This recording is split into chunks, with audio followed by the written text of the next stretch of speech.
Salians, my name is Antonette Amarila, a Liceo Math Club member. For this tutorial, we are going to learn about statistics and probability.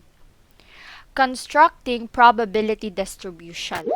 In this video, we are going to learn about probability distribution, its examples, and histogram. But first, what is a probability distribution? It is a list of all the possible outcomes of a random variable along with their corresponding probability values. Moving on to our example, we have this random variable x, and we define this as the number of heads after tossing a fair coin 3 times. So the first thing that we are going to do is to create a sample space or a list of all the possible outcomes after performing the experiment, which is to toss a fair coin 3 times. So again guys, our experiment is to toss a fair coin 3 times. So in our sample space, if you're going to perform this, we could get all heads, or HHH. By the way, H stands for the heads and T stands for the tails. Next, we could get head, head, tail, head, tail, head, head, tail, tail, tail, head, tail, tail, head, head, tail, tail, head, and lastly, we could get all tails. So after constructing our sample space, we then need to find the corresponding value of our x in each of these possible outcomes. So our first possible outcome is all heads. So going back to the definition of our random variable x, it is the number of heads after tossing a fair coin 3 times. So in other words, we only need to count all the heads and in each of our outcome as the value of our random variable x. So the first outcome here is all heads. So that would be 1, 2, 3. So the value of our random variable x is 3. Next, this is 1, 2. Then that would be 2. This is 1, 2. That is 2. This is 1. This is also 1. This is 1, 2. This is 1. And lastly, we have all tails, which is equals to 0. Next is to find the probability if our x is equals to 0. We need to count our x which has a value of 0 out of this 8 probability. So this is 3, not 0. This is 2, this is 1. So we have here 1, 0. That would be 1 out of 8. So that would be 1/8.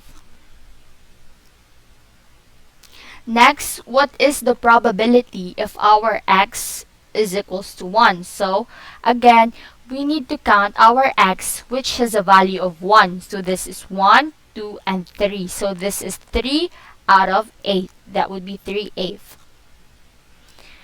Next, what is the probability if our x is equals to 2? So that would be 1, 2, 3. Because again, we need to count our x which has a value of 2. So that would be 1, 2, 3. So that would be 3/8. And lastly, what is the probability if our x is equals to 3? So again, we need to count our x which has a value of 3 out of this 8 outcomes. So that would be 1. That would be 1/8. After finding these probabilities, we need to add this up. So that would be 1/8 plus 3/8 plus 3/8 plus 1/8. If we get an answer which is equals to 1, then we are sure that we haven't mislooked anything that might give us incorrect datas and probability values. So this is 1 plus 3, that would be 4, plus 3, that would be 7, plus 1, that is 8. So 8 So eighth, it is, if we are going to convert eighth into a whole number, that would be 1.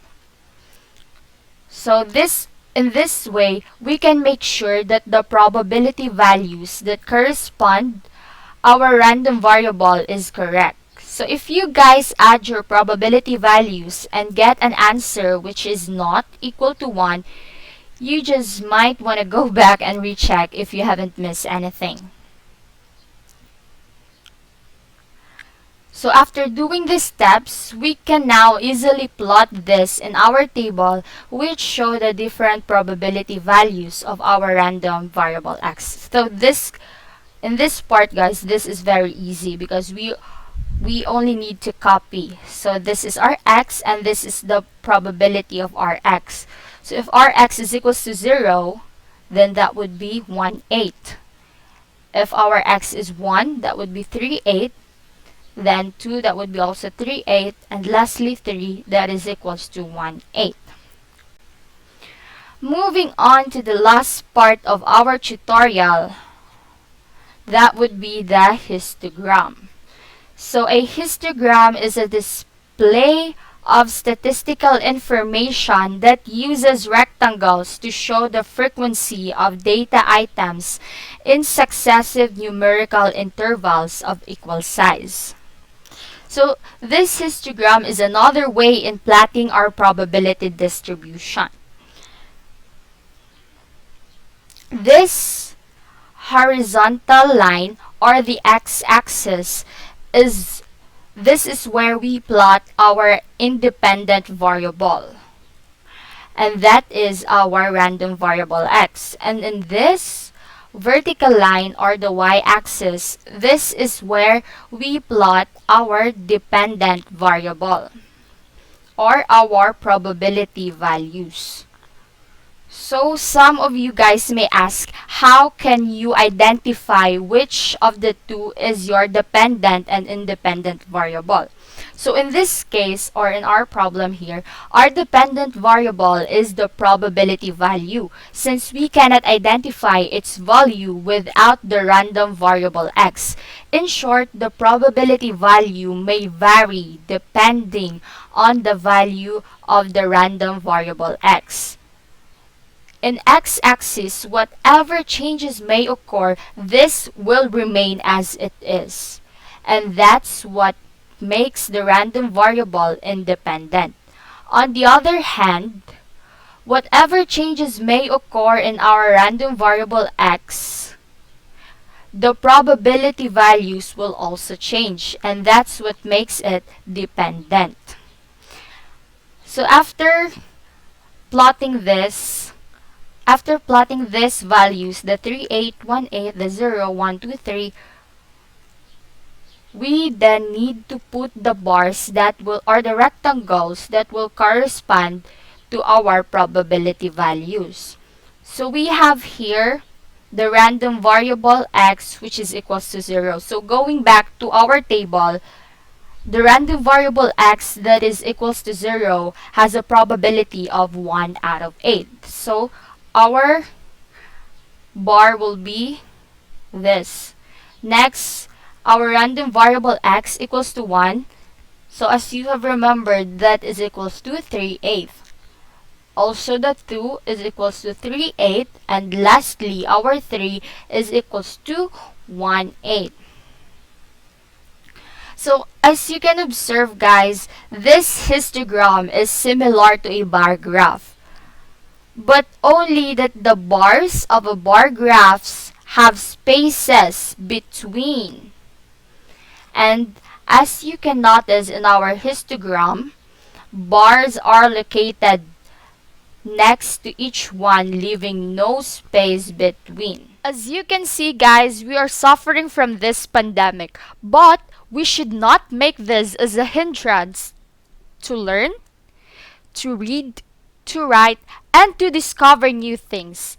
Let's keep learning by watching our tutorial videos brought to you by Liceo Math Club.